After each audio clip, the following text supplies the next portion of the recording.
Musa hanya absen dari perkemahan bangsa Israel selama 40 hari untuk menghadap Allah. Dan apa yang terjadi? Umat Allah berpaling daripadanya dan menyembah anak lembu emas, sebuah berhala buatan manusia. Padahal telah banyak tanda, pengalaman, mujizat yang dahsyat yang telah mereka alami. Bagaimana bisa?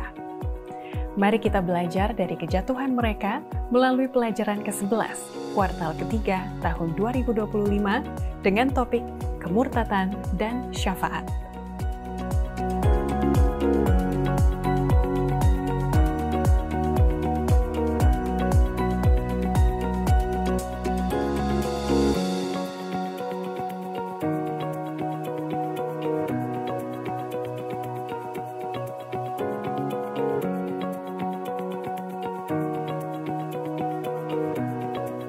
Shalom, selamat datang dalam diskusi pelajaran Sekolah Sabat yang dipersembahkan oleh Gereja Masehi Advent Hari ke-7 Uni Indonesia Kawasan Barat.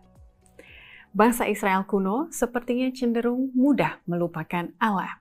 Tapi doa saya, semoga komunitas diskusi Sekolah Sabat ingat Allah dan juga kasih-Nya, terutama ketika setiap pekan kita mempelajari firman Tuhan yang penuh dengan kasih-Nya.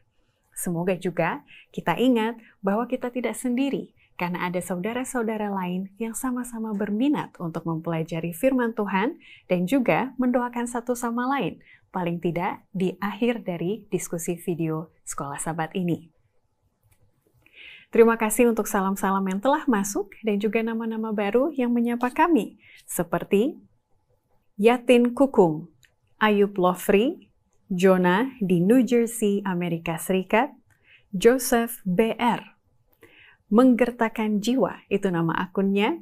Berikutnya, Stevi Lapian, Linda Tamba, Hanan Solitan, Debbie Christine, Green Valley Pulangat, Samin Sikir, Armaini Lingga Sipayung.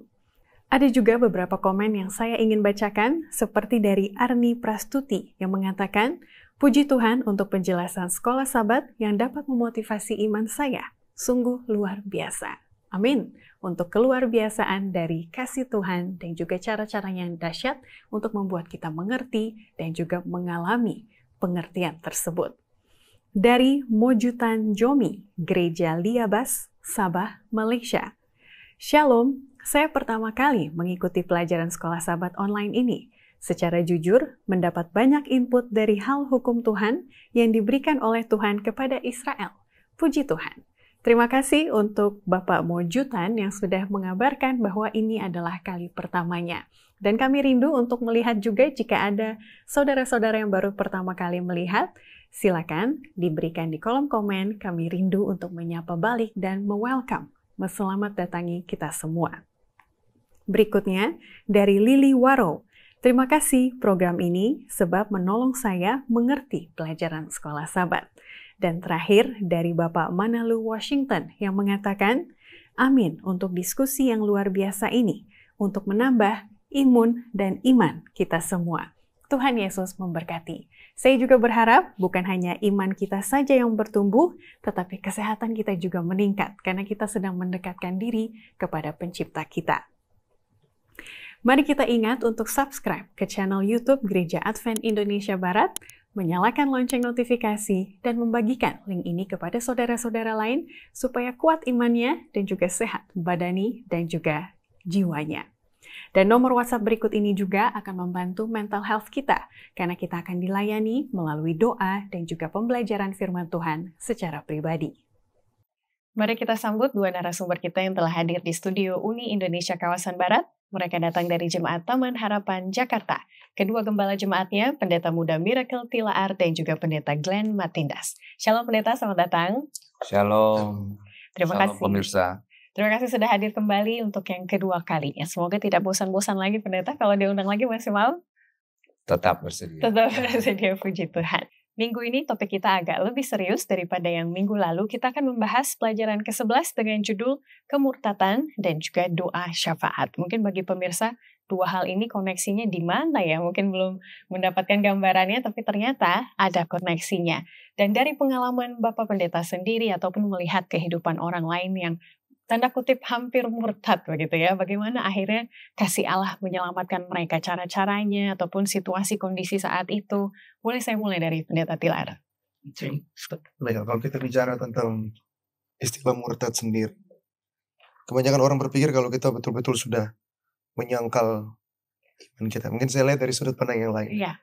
Sebenarnya di dalam KBB ketika saya cek, ternyata dengan mengingkar janji juga sudah disebut dengan murtad.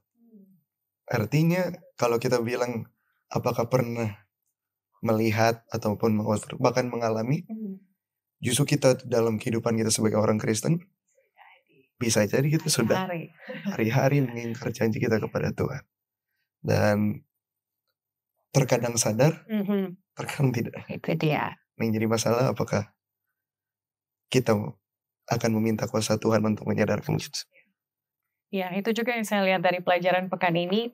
Ada keterlibatan beberapa pihak gitu ya untuk menyelamatkan satu orang atau membuat orang tersebut sadar. Mungkin kalau dari diri kita sendiri sulit, makanya ini pelajarannya bukan hanya kepada kita yang mudah murtad, tetapi orang lain yang kita sudah mulai menyeleweng, apa peran kita? Begitu ya, itu serunya mungkin di situ.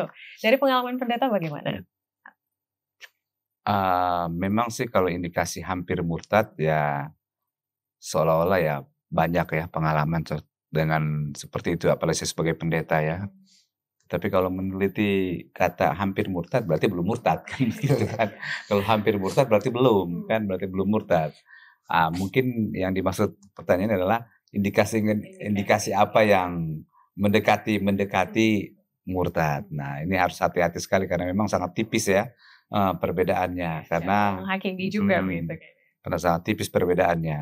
Menurut kita hampir murtad, mungkin menurut orang lain itu belum, masih jauh dan lain sebagainya. Nah, batas-batas ini mungkin perlu kita pelajari ya. Dan paling penting adalah sebenarnya kita taruh jauh-jauh batas itu sehingga tidak di istilahnya perbatasan yang ada ya. Artinya taruh betul-betul batas itu jauh sebelum batas akhir lah istilahnya seperti itu. Oke, terima kasih sekali untuk pembukaannya. Jadi kita mulai mengerti kira-kira extend sebatas mana kita akan bahas dalam pelajaran kali ini. Baik, kita akan bacakan ayat intinya terlebih dahulu dari pelajaran ke-11 sebelum nanti Pendeta Glenn Matindas akan buka diskusi kita dalam doa.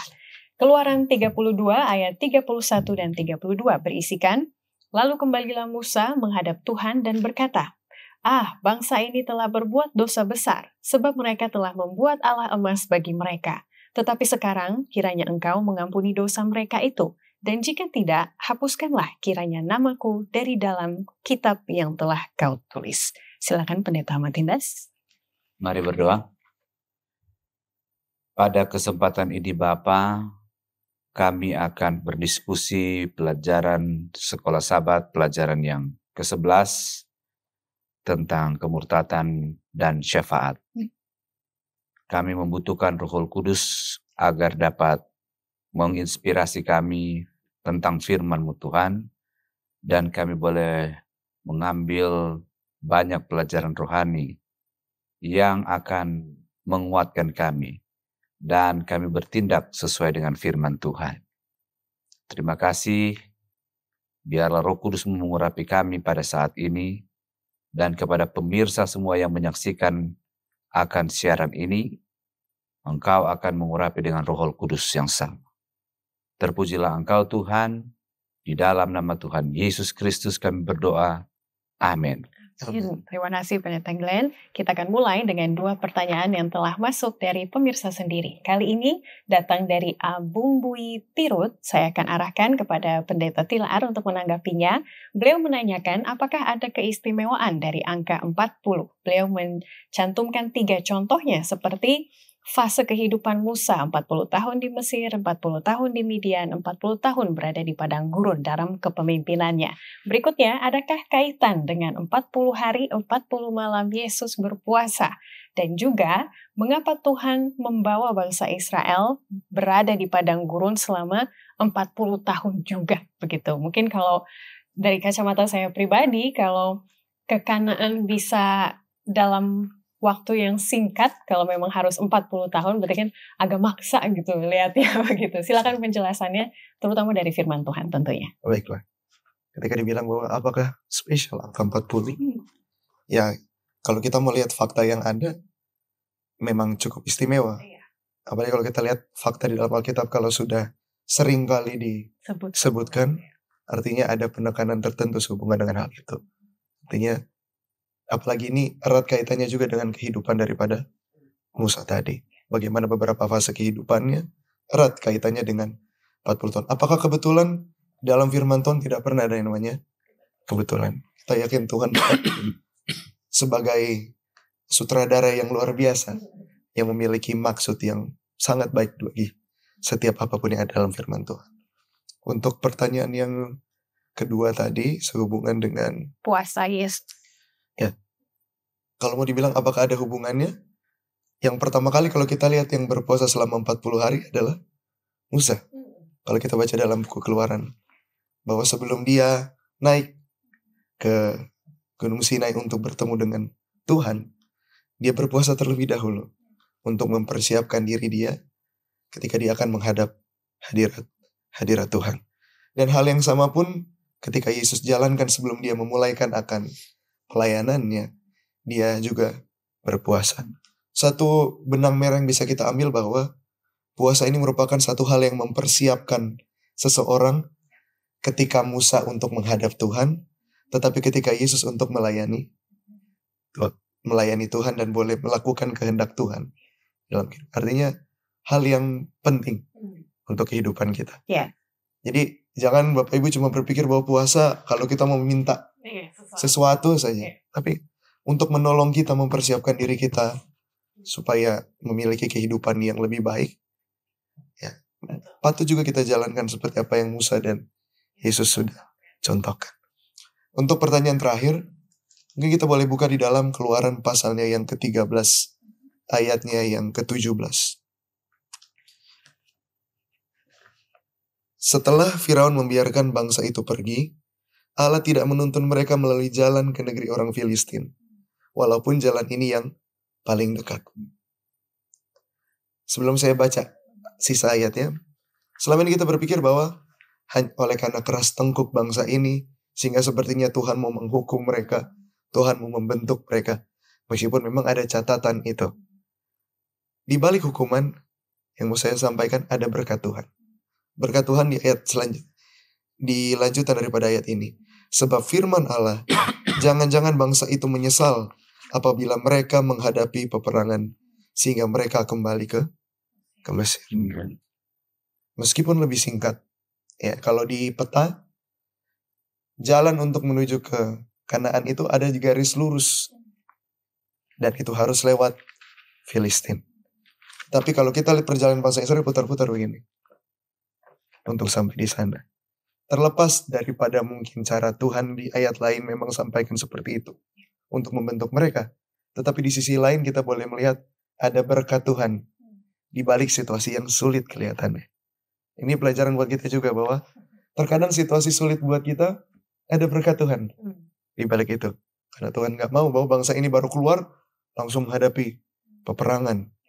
Itu hal yang lebih berat lagi bagi mereka. Jadi mungkin itu yang bisa saya sampaikan sehubungan dengan pertanyaan-pertanyaan. Ya, terima kasih banyak. Ada 3 pertanyaan di dalam satu pertanyaan ini dari Abung Bui Pirut. Jadi kalau boleh saya simpulkan, memang kesannya spesial 40 itu karena diulang-ulang terus di dalam Alkitab. Tapi intinya adalah bahwa timing, penetapan waktu itu memang kendalinya Tuhan, begitu ya. Dan apapun yang terjadi dalam waktu itu ada maksud khusus yang baik buat kita masing-masing. Nah, Yesus, apakah Musa, apakah bangsa Israel itu pun. Oke, terima kasih banyak. Selanjutnya, Pendeta Glenn Matindas, ada satu pertanyaan dari Riani. Riani ini dari Sabah, Malaysia. Beliau menanyakan, kalau kita baca Keluaran 4 ayat 11, mungkin nanti kita akan baca sama-sama, ayat ini mengungkapkan seolah-olah bahwa Tuhanlah yang membuat seseorang itu jadi bisu, jadi tuli, atau jadi buta. Mohon pencerahannya, Pendeta. Kita harus bedakan sebenarnya antara bagaimana Tuhan mau mencoba menjelaskannya. kepada bahasa manusia bahwa sebenarnya dia itu berkuasa untuk segala sesuatu. Di dunia ini dia berkuasa. Tetapi kita tahu Tuhan adalah Tuhan yang berkuasa, namun dalam hal positif dia juga baik. Dia menciptakan manusia dengan sempurna. Ya, tidak mungkin dia mendatangkan yang ketidakbaikan terhadap manusia itu sendiri. Jadi kita perlu pahami ya. Jadi dia adalah Tuhan. Di sini anak menjelaskan bahwa dia adalah Tuhan yang sanggup melakukan apa saja, yang dapat membekali Musa. Apapun kelemahanmu, saya bisa menjadi apapun yang dapat kau gunakan untuk sebagai sarana. Engkau akan berbicara, saya dapat, makanya pernyataannya itu sangat kan, aku adalah aku. Aku adalah, kamu mau saya jadi apa? Seolah-olah kepada Musa kan dia sampaikan, Musa kamu mau saya jadi apa? Saya bisa buat begini. Aku adalah kepenuhanmu nantinya. Itu sebenarnya. Tetapi untuk hal-hal yang tidak baik itu tidak pernah Tuhan mendatangkan yang tidak baik kepada. Contohnya dalam cerita tentang Naomi, Ruth ya. Ketika Naomi kehilangan suami dan anak-anaknya. Tidak diceritakan di situ. Penulis Samuel tidak menceritakan bahwa apa penyebab kematian daripada suami Naomi dan anak-anaknya. Hanya mengatakan mereka mati. Tetapi ketika Tuhan mendatangkan kebaikan kepada Bethlehem, panen, kepada Ruth akhirnya bisa menikah dengan Boaz, dan dia mengatakan di situ bahwa atas karunia Tuhan, selalu adalah atas karunia Tuhan. Jadi ketika hal-hal yang baik itu, Nabi Samuel mengatakan bahwa semua itu berasal daripada Tuhan. Tetapi kalau sesuatu yang tidak baik datang kepada kita, itu belum tentu datang dari Tuhan. Seperti itu. Jadi Tuhan hanya menyatakan kepada Musa sebenarnya bahwa dia sanggup menjadi apapun yang adalah kekuranganmu, kelemahan, dia menjadi kepenuhan. Iya, karena waktu itu Musa terlalu banyak alasannya, begitu ya. Jadi Tuhan mau mengingatkan dia, aku ini pencipta, aku bisa buat apapun, begitu ya. Dalam konteks Allah memberikan yang baik saja. Terima kasih banyak Pendeta. Mari kita masuk ke dalam pelajaran kali ini mengenai kemurtatan dan juga syafaat. Dan kalau boleh dibilang pertanyaan pertama langsung pertanyaan yang cukup to the point gitu ya. Karena kita akan melihat beberapa alasan mengapa sampai umat Tuhan itu bisa murtad. Dan ini bukan hanya melihat kepada bangsa Israel, tentunya kepada kondisi kerohanian kita juga sekarang. Kenapa sih orang kok padahal aktif di gereja, tiba-tiba udah menyangkal Tuhan ataupun menjelek-jelekan seseorang di dalam gereja dan lain-lain. Mari kita cari alasannya dan juga melihat kepada hati kita sendiri apakah ada kecenderungan ke arah sana. Karena tujuannya seperti yang tadi kita katakan, kita bukan hanya mau menjauhi batas tersebut, kata Pendeta Matindas tadi, tapi kita juga mau menjauhi orang lain dari batas tersebut juga. Jadi pertanyaan yang pertama, jelas di pelajaran hari Minggu dikatakan salah satu alasan kemurtatan bangsa Israel karena adanya kepemimpinan yang gagal. Walaupun dalam kasus ini sepertinya dibebankan kepada Harun, tapi Harun mendengar suara-suara beberapa pemimpin yang lain, termasuk yang pernah naik ke atas gunung bertemu dengan Tuhan dalam tanda kutip begitu ya. Jadi mohon dijelaskan Pendeta Tilar hal ini, Harun gagalnya dalam hal apa? Baik. Tentu Harun gagal oleh karena dia tidak bisa jadi seperti Musa. Itu poin yang awal. Dalam hal apa dia tidak bisa menjadi seperti Musa? Ketika dia tidak bisa mengambil istilahnya keputusan yang tepat ataupun tetap berpegang teguh kepada prinsip kebenaran. Oleh karena mendengarkan suara-suara sumbang dari para orang banyak. Yang saya mau sampaikan adalah terkadang hal-hal yang berhubungan dengan kebenaran bukanlah selalu hal-hal yang populer. Hal-hal yang berhubungan dengan mempertahankan iman bukanlah hal-hal yang menjadi satu hal yang akan diambil oleh keputusan mayoritas. Dan memang ketika kita mau mengambil langkah yang teguh dalam kebenaran Tuhan, kenyataannya kita akan menjadi minoritas dimanapun itu. Ya kalau mungkin kita berbicara sekarang di dalam negara kita secara keadaan ya memang kita minoritas. Tapi mungkin di dalam jemaat contohnya, kita berbicara di dalam gereja Advent sendiri, terkadang mungkin keputusan-keputusan kebenaran kita akan menjadi minoritas juga. di dalam ruang lingkup yang sudah seiman. Sehingga ini menjadi satu bahan perenungan bagi kita. Mungkin kita selalu menyalahkan Harun. Coba kita switch. Kalau saya di posisi Harun, apakah bisa?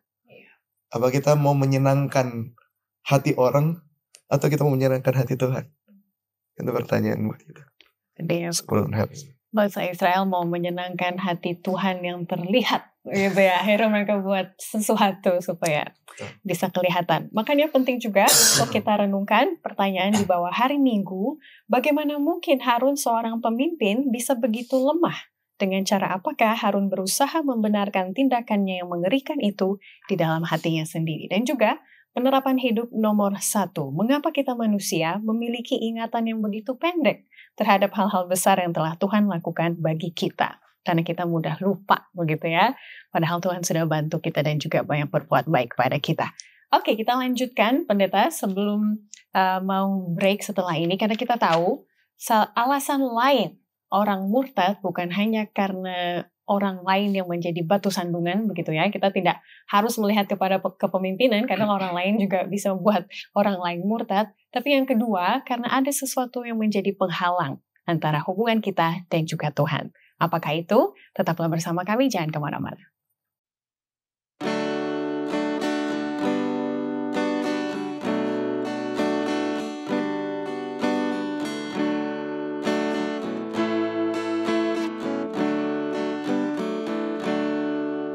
Kan ceritakan kepada Yesus beban yang berat yang kupikul, kala ku pernah Yesus menolong, Dia selalu menjagaku.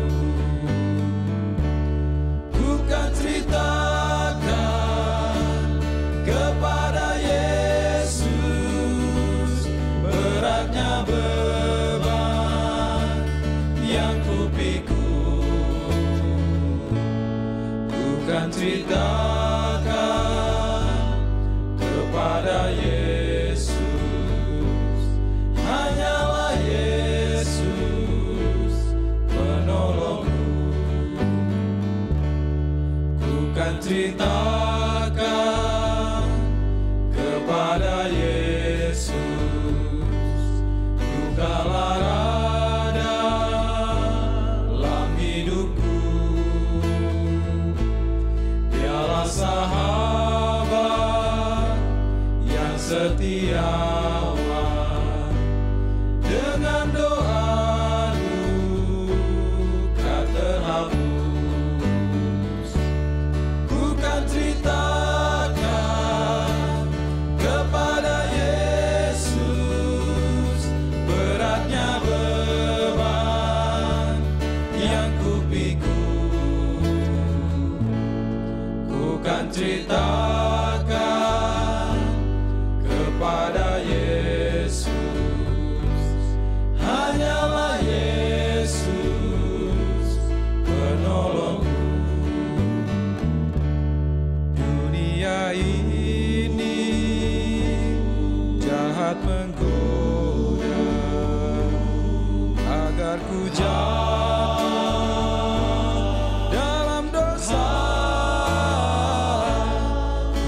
ceritakan kepada Yesus, Dia akan beri kemenangan.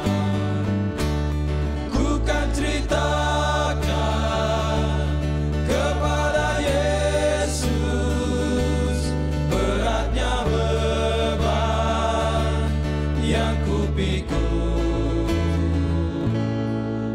Kan ceritakan kepada Yesus, hanyalah Yesus penolongku. Ku kan ceritakan kepada Yesus beratnya beban yang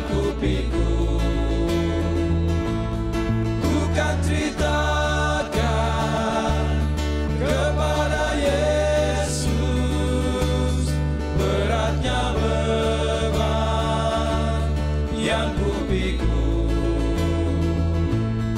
Ku kan ceritakan kepada Yesus beratnya beban yang ku pikul. Ku kan ceritakan kepada Yesus, hanyalah Yesus, hanyalah Yesus, hanyalah Yesus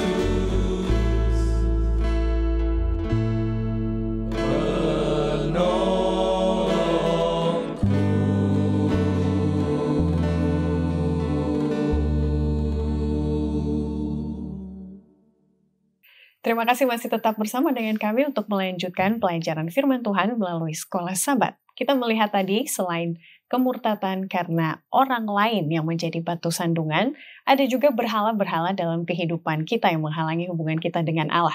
Pertanyaan yang Pendeta Glenn Matindas, apa cara-cara yang dilakukan manusia saat ini yang akhirnya mereka menyembah ciptaan, bukan sang pencipta? Itu, silakan penjelasannya. Saat ini ya, hubungan yang saat ini ya. Jadi kalau saat ini saya melihat bahwa memang manusia ini punya kecenderungan melihat visual yang sosok ya, sesosok sehingga itu menjadi idola, menjadi panutan. Nah, kalau kita pakai kata berhala di sini artinya adalah sesuatu yang menggantikan Tuhan. Jadi sebenarnya ada banyak hal-hal yang ada di sekarang ini yang dapat kita kategorikan sebagai berhala yang tadinya baik sehingga itu akhirnya menjadi berhala akhirnya oleh karena hal-hal tadi yang baik itu terlalu diekspos atau terlalu berlebihan sehingga itu menjadi berhala, yaitu sesuatu yang menggantikan Tuhan. Dalam konteks ini berarti penyembahan ya. Saya bicarakan lagi terhadap 10 hukum. Kan dalam 10 hukum itu kan ada 10 dan ada 2 yang dikasih komentari panjang lebar, yaitu hukum kedua dan hukum keempat. Karena itu menyangkut penyembahan.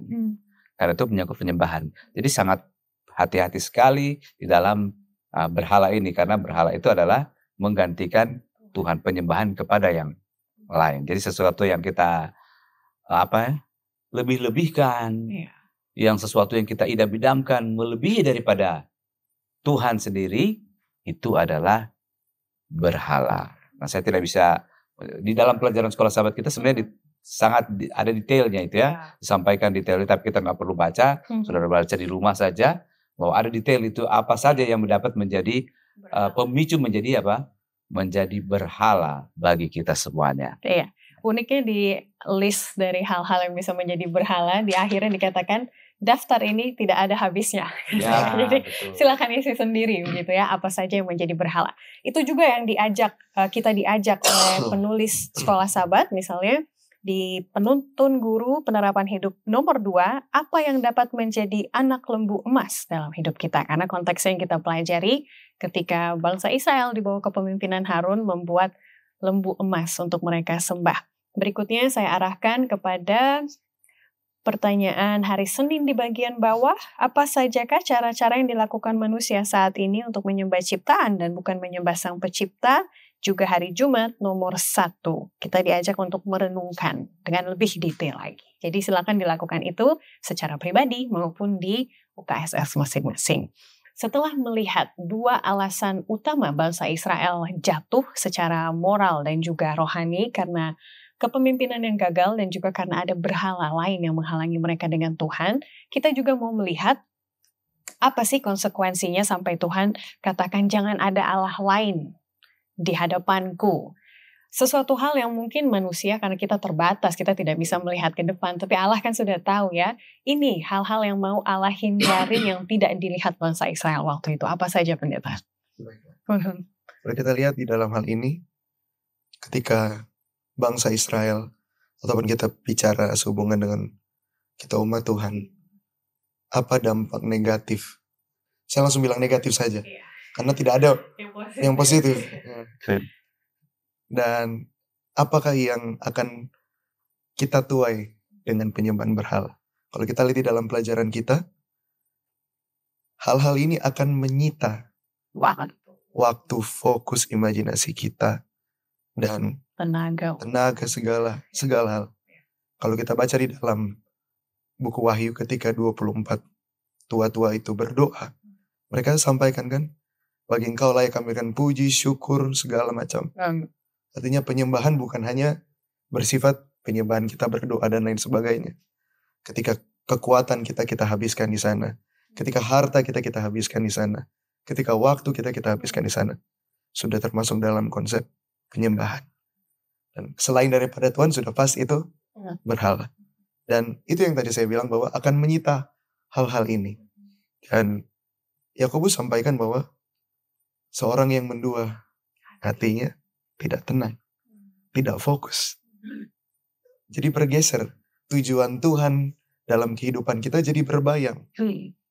Yang sebenarnya kita seperti Roma 12 ayat 1 dan 2 sampaikan bahwa kita bisa mengetahui apa yang baik, benar, dan berkenan kepada Tuhan seharusnya.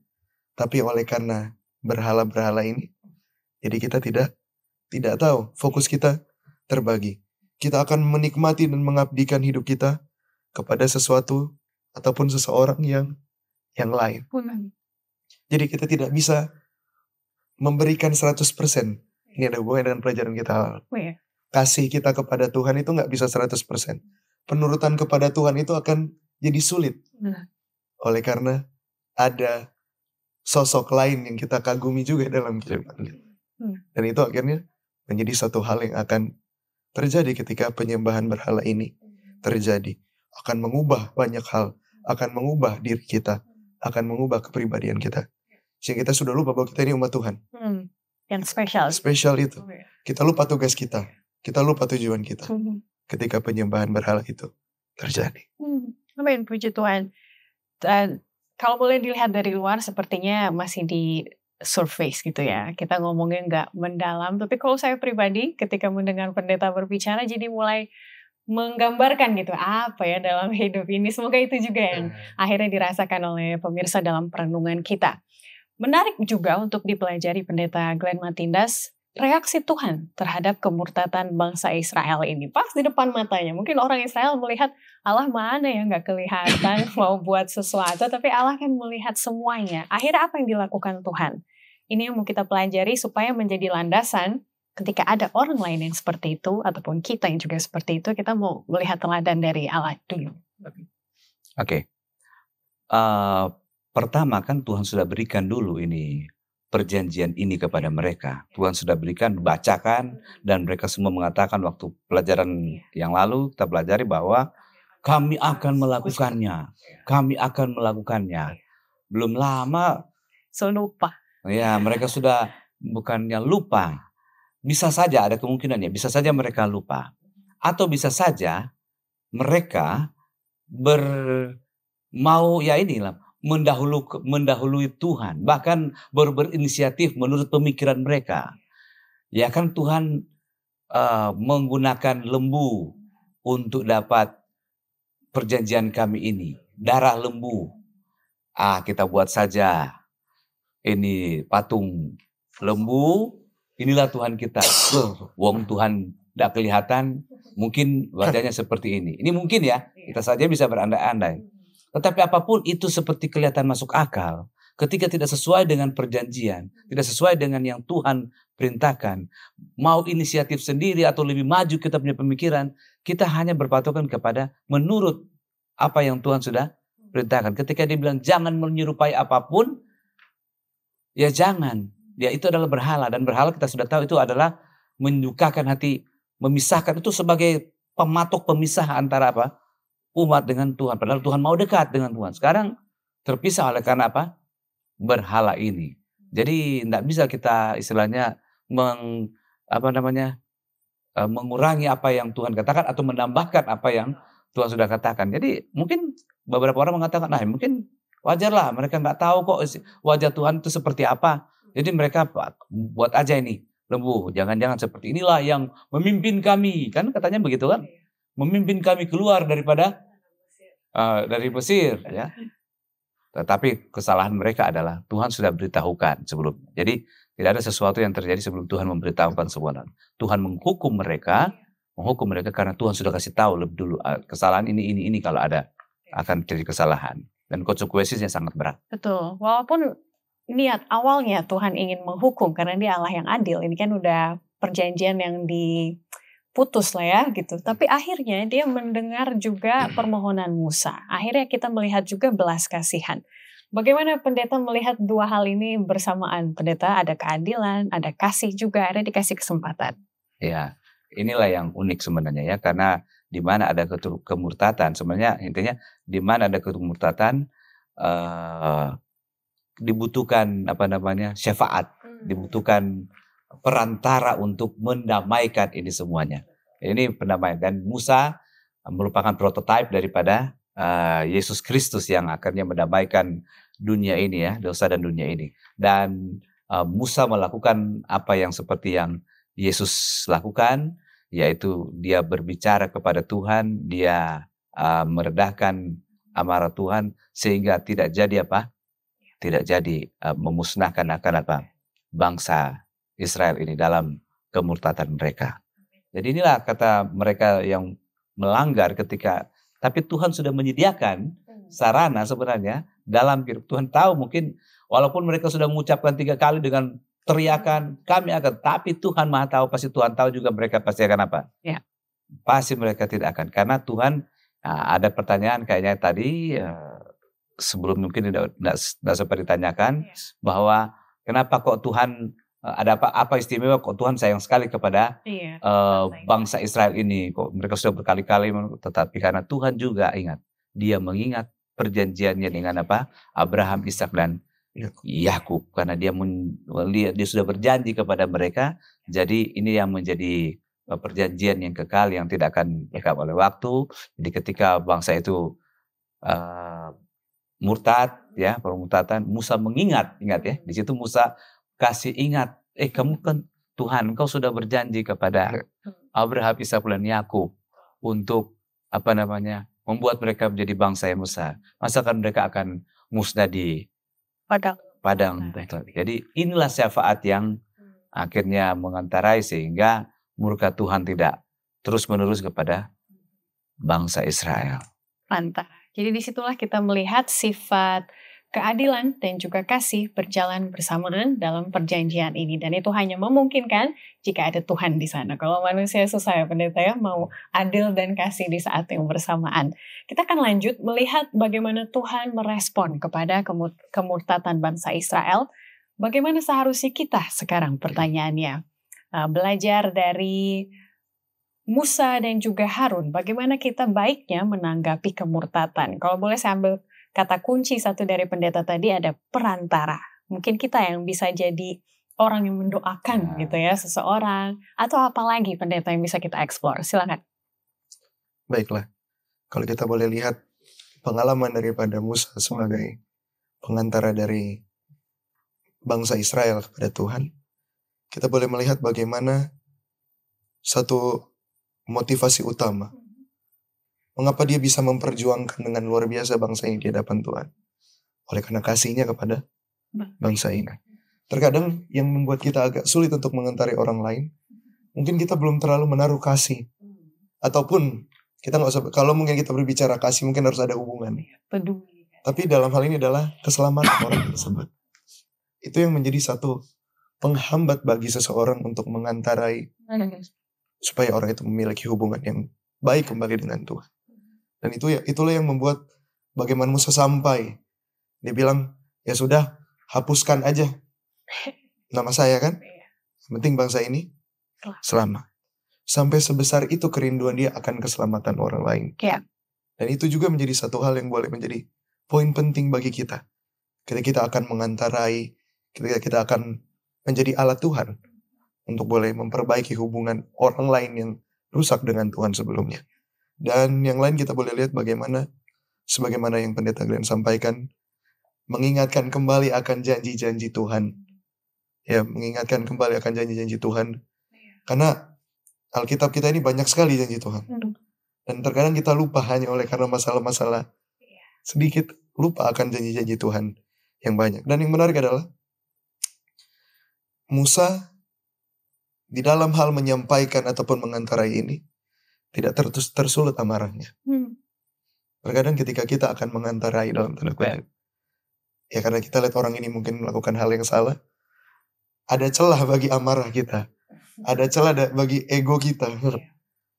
Yang awalnya kita rindu supaya orang ini bisa selamat, jadinya seperti kita yang menghakimi dia ketika kita mengantarai. Itulah hal-hal yang perlu kita perhatikan sehubungan dengan ketika kita melakukan hal-hal ini. Tetapi di sisi yang lain, ketika Musa berhadapan dengan bangsa Israel, ya ada juga dia punya amarah. Meskipun dia dibilang orang yang paling apa? Sabar. Ya paling lemah lembut. Tapi bisa marah. Dia saja yang punya predikat lemah lembut, punya celah juga akhirnya. Apalagi kita harus lebih banyak bergumul bersama dengan Tuhan, memohonkan akan kuasa Tuhan. Dan yang satu hal lagi yang paling penting adalah dia menyebut dosa dengan nama dosa. Tidak ada kata-kata manis, tidak ada hal-hal yang mau seperti membenarkan orang itu. Tapi dia bilang kalau salah, salah. Tapi dengan hikmat Tuhan. Dia tidak mudah ya. Tidak.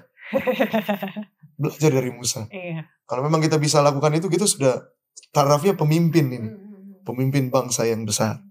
Dan kita harus belajar dari apa yang sudah kita pelajari dalam pelajaran sekolah.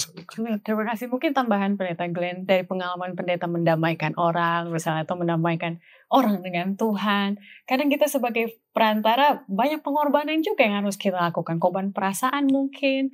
Kok jadi dia yang menolak saya rasanya padahal dia menolak Tuhan gitu kan. Kok jadi saya yang dijelek-jelekin. Apa hikmat yang bisa diambil dari itu? Berarti Ivi sudah punya pengalaman ya. Dengar cerita orang lain.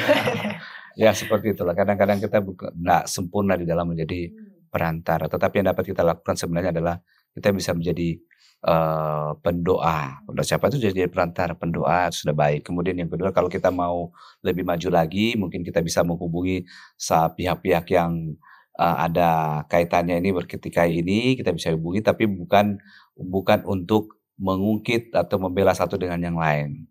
Baik pada kerendahan dan kelemah lembutan. Sehingga kita membawa dia, bahwa dia ini rindu untuk bertobatlah. Sementara di pihak lain kita juga mengatakan bahwa dia rindu untuk bertobat, tetapi bukan untuk menjadi kompor. Nah itu tidak bisa itu. Untuk menjadi kompor malah tidak akan terjadi rekonsiliasi atau pendamaian itu. Tapi hal yang paling sederhana adalah ketika kita sulit untuk melakukannya, ya kita harus ya seperti Pendeta Mendekal katakan tadi, ya kalau dia ada kesalahan kita sampaikan kesalahannya, sehingga bisa memang tahu persis persoalannya dan bisa diselesaikan persoalan. Dan paling tidak kita menjadi pendoa lah, pendoa seperti Musa kepada Tuhan. Iya, penting di hari Kamis sebagai. Ada lagi satu tambahan saya mau. Jadi sebenarnya ini adalah persoalan, bukan persoalan ya, tetapi adalah hubungan. Kita melihat ini Musa. Kita melihat Musa, ada Yesus dan ada kita sekarang. Ya, Musa, Yesus dan kita. Pelajaran ini ditulis untuk membuat kita memiliki kehidupan menjauhi berhala, tetapi itu tidak mudah.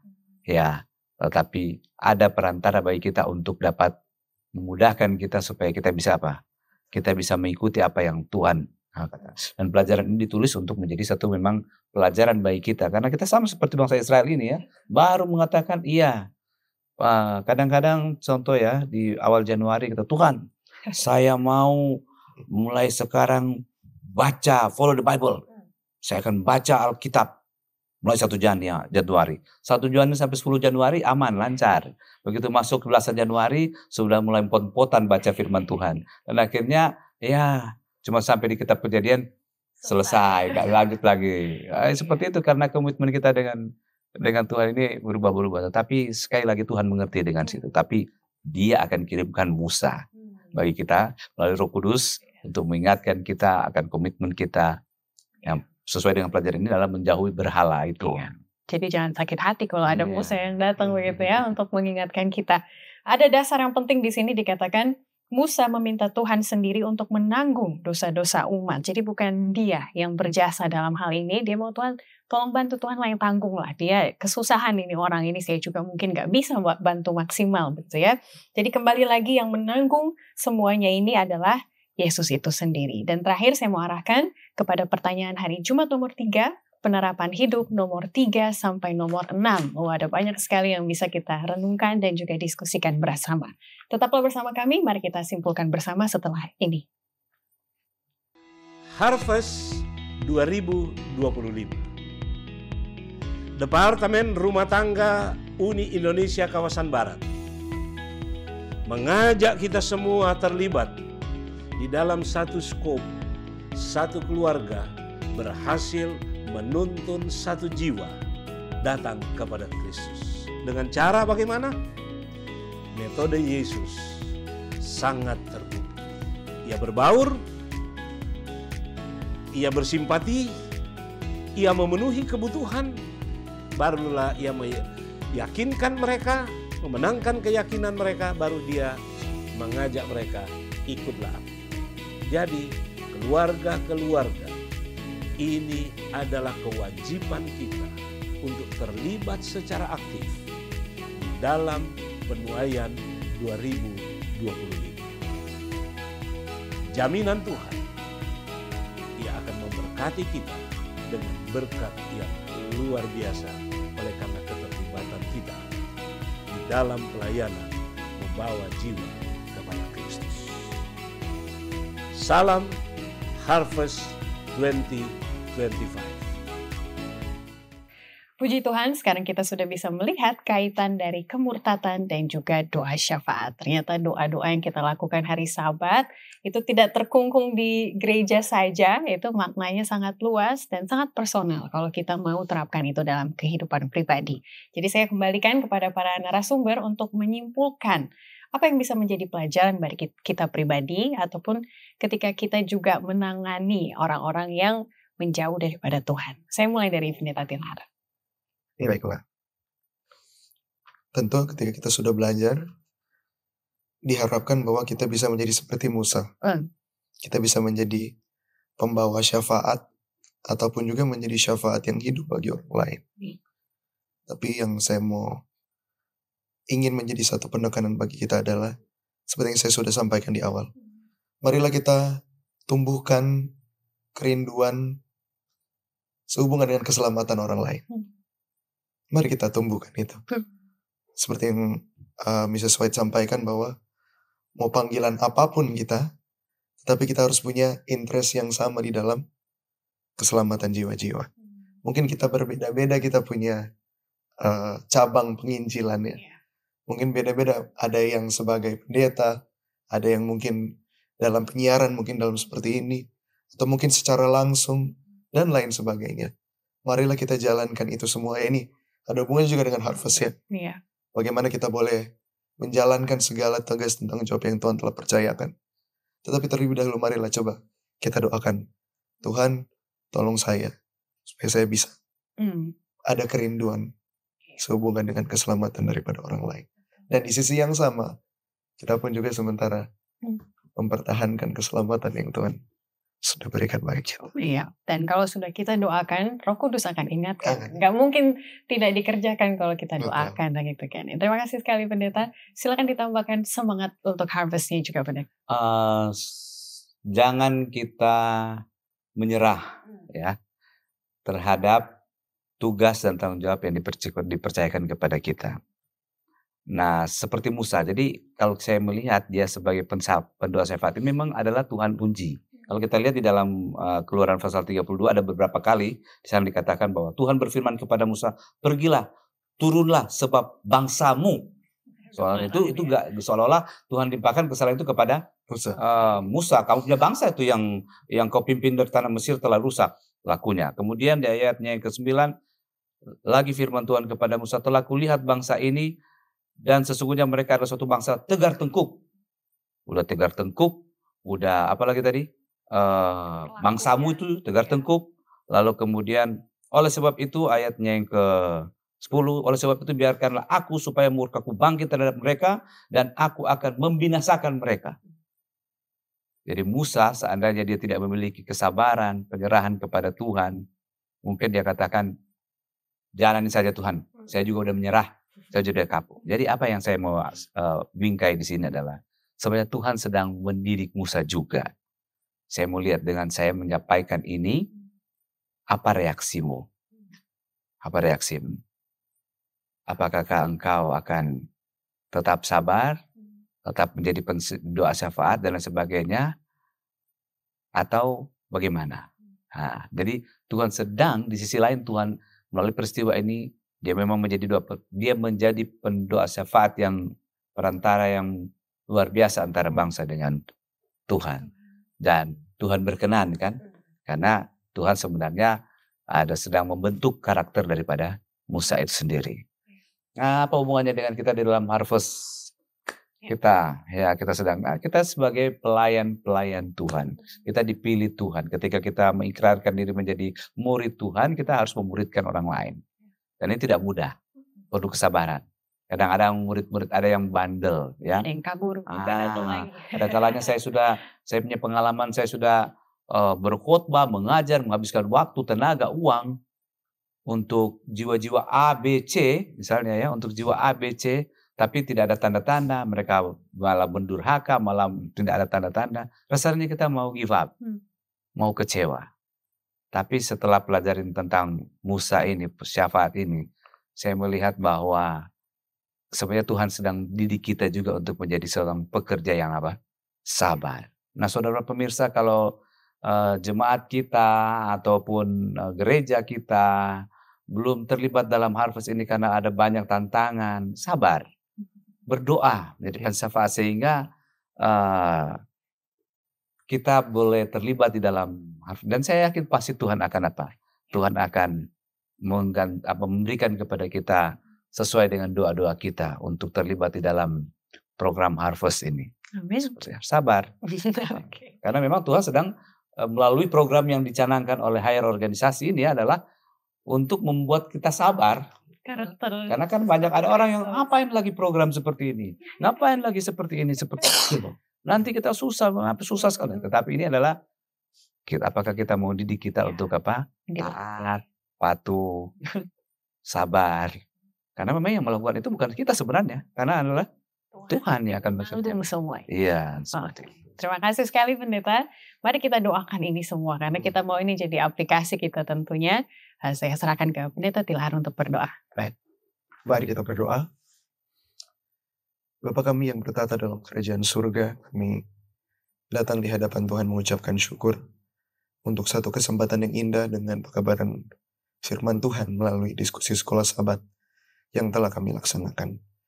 Kiranya apa yang telah kami diskusikan tidak berlalu begitu saja, tapi dengan bantuan kuasa Roh Kudus Tuhan akan tertanam di dalam hati dan pikiran kami. Dan dengan pertolongan Tuhan pun kami dapat disanggupkan sebagaimana Musa boleh menjadi pengantara yang baik antara Tuhan dengan orang-orang Israel.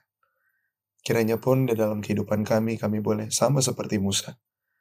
Banyak orang di luar sana, banyak jiwa-jiwa yang lapar dan haus akan kebenaran Tuhan.